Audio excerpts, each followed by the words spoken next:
પૂર્વોત્તર રાજ્યોમાં ભારે વરસાદ બાદ પૂરનો પ્રકોપ જોવા મળ્યો છે। આસામ, અરુણાચલ પ્રદેશ, સિક્કિમ, મણિપુર, ત્રિપુરામાં ભારે વરસાદે વિનાશ વેર્યો છે।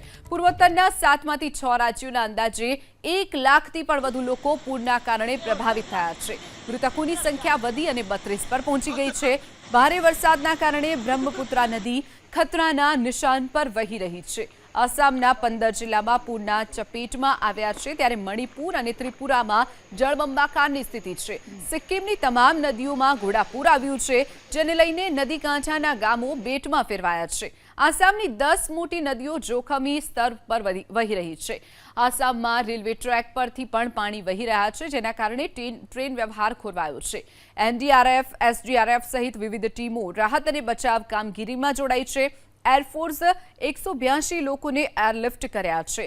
ઇમ્ફાલ પૂર્વે તથા પશ્ચિમના વિસ્તારોમાં 408 લોકોનું રેસ્ક્યુ કરવામાં આવ્યું। ત્રિપુરામાં સતત વરસાદના કારણે અનેક વિસ્તારમાં પાણી ભરાઈ ગયા છે, તો ત્રિપુરામાં 1300થી પણ વધુ પરિવારોએ રાહત છાવણીમાં આશરો લેવાની ફરજ પડી છે।